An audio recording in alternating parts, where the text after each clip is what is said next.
Don't you worry, don't you worry. This review isn't going to be as long as this movie.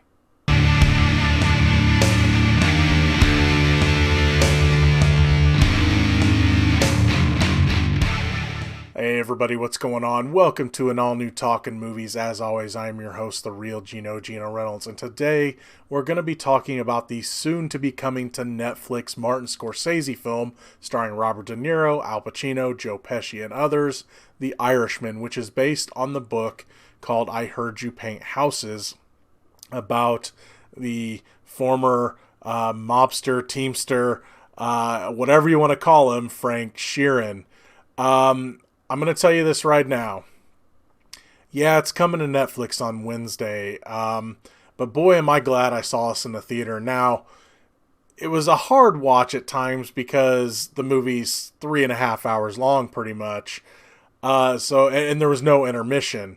That being said, this is the kind of movie, as is a lot of Scorsese's movies, that it just feels right on the big screen. Now, I'm not saying you won't enjoy this movie when you watch it on Netflix. I say when you watch it on Netflix on Wednesday. But I don't know. I'm just really glad that I got to see it on the big screen. Our local theater, the Avon, had 2 screenings in 2 nights. And it started at like 7 p.m. So it's already started late. It's a 3.5 hour movie. And at times it does feel like a 3.5 hour movie. But all in all, though, it was still the way to see it. Again, you're going to enjoy it on Netflix if you like mobster movies. But, you know, if you like Scorsese movies, especially Scorsese mob movies, if you can see it in a theater, definitely see it in a theater because it just feels right. But again, watching it on Netflix for free, still a good thing too. Long story short, you're probably really going to enjoy this movie if you like Scorsese movies, especially Scorsese mob movies. One thing a lot of people are wondering about this movie is the de-aging. Honestly, I'll say this. I believe it was Industrial Light and Magic that did the de-aging. And there was only maybe a couple of times that I could tell it was de-aging, and that's when they went really far back. They show De Niro's character during the war, and they had to really de-age him there. And you could tell then that there was some CG going on, but it really didn't bother me too much. So most of the de-aging is done really well. So the times that they have to jump back pretty far, you're not going to be able to tell, what's CG and what's makeup and all that. So I thought they did a really good job. I was quite impressed with the de-aging part. That was a lot of people's worry is the de-aging going to look too fake? Honestly, only a couple parts. And being that it was a 3.5 hour movie, the fact that it only looked fake for a little bit, not too bad of an accomplishment. That being said, with what De Niro had to say about Marvel movies who have used a lot of de-aging, for him to use the CG to de-age his characters, I'm kind of like, well, I'm just playing. I'm not going to start that argument of what he thinks of Marvel movies, but I just kind of like to laugh at that a little bit. When it came to the acting, you're getting what you're expecting from the people that are in this movie. When you put De Niro, Pacino, Pesci, Harvey Keitel, all of them together, I don't think there was really a performance in this I didn't enjoy. They really, the way that everyone interacts with each other, they've worked together before, and it always works, and it works here too. De Niro especially really, really just leads the charge of this movie because he's narrating the whole thing, as well as has to be in pretty much almost every scene. He's just all over this movie because it's his story. Again, it's based on his character's life story. Whether or not that life story is true, it's a story that he gave before he died about his involvement in everything, and the disappearance of Jimmy Hoffa, as well as other crimes. So all of them together, he leads the charge, but I think honestly my favorite performance out of this was Joe Pesci. He's like the mobster that takes Frank Sheeran, Robert De Niro's character, under his wing. Pesci, for me, I think is my favorite person of this movie, my favorite performance of this movie. Pacino was really good as well. There was a couple times he went full Pacino, if you know what I mean. But most of the time, when his character was calm, he was very reserved. Then there was a couple times when he got to kind of dig into it and got to go full Pacino. And it fit though, because it did call for the character to be a bit erratic at the times he did.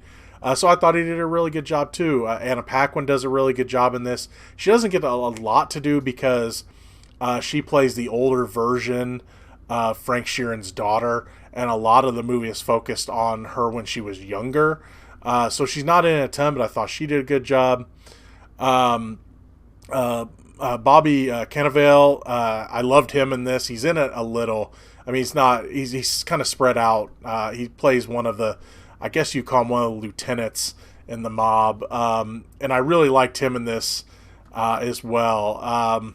Again, there's not anything I would really say about anybody's performance being bad. There was never a character that I was just like, man, they should have got somebody else. Ray Romano's really good in this. He plays a lawyer, one of the mob lawyers in this. So yeah, just a fantastic casting when it came to this. And I kept joking to myself though, and I'm like, what? No Ray Liotta? It's like you got all these other people. Where's Ray Liotta at? I was expecting him to show up somewhere, but as far as I know, he didn't. I didn't see him. But yeah, the performances in this are fantastic, and I have nothing but good things to say about it. The movie's length, there was a few things I might have cut. That being said, I have this feeling that eventually we're going to get a quote-unquote director's cut. That being said, it's already 3.5 hours long. But I could see them coming out like a 4-hour version. And I would watch it because I was really intrigued by this movie as a whole. That being said, 3.5 hours long, it starts to feel really long. And that's where the Netflix viewing might come into play, because this version that I saw in the theater didn't have an intermission. If it's on Netflix, you can kind of make your own intermissions. So that might be a good thing. It's like, 2 hours in, you may need to take a break, and also, of course, with it coming out on Wednesday and the Thanksgiving weekend, you can always enjoy it with your leftovers. So yeah, the length was a bit of a problem just as sitting. Again, that being said, the whole movie, while there were some things I could see that you might chop out of it, it was still a very interesting story. So you're still invested for the entire 3.5 hours. That being said, when it ended, I'm like, oh, that was it? Even though I knew I was getting tired. The way it ended, it ends a little abruptly. I was a little surprised. And also, I was surprised at the end that we didn't get any of that, a few of the things where it would say, and this is what happened after, a few title cards at the end saying this is kind of what happened to these people. That being said, throughout the movie, there was plenty of characters, and I love this. And in a way, it was kind of funny. And that's another thing I'll touch on in a minute, is this movie's humor. Throughout the movie, they'll introduce characters here and there, and all of a sudden, someone will be talking to that character, or they'll show that character, and then they'll pop up something on screen saying, and this is how they died, and this is the year. And it was just kind of funny, because that played into the humor. When it came to the humor, I was surprised. Now, I'm not saying this movie was overly funny, but there was plenty of scenes, especially with when De Niro is narrating. A bit of an example, he'll say, he said something like, here's some of the charges they got me on, and then there was some other charges, I don't remember what they were, and then it shows the charges, and it's like different kinds of murder and kidnapping and things like that, like really bad crimes. And it's just kind of funny when you see that stuff pop up, and it was played for laughs. And there's a lot of that stuff throughout the movie, again, when it shows you the different people and how they died, and just little things here and there were just kind of funny. So the movie had a nice balance of a little humor, a lot of seriousness.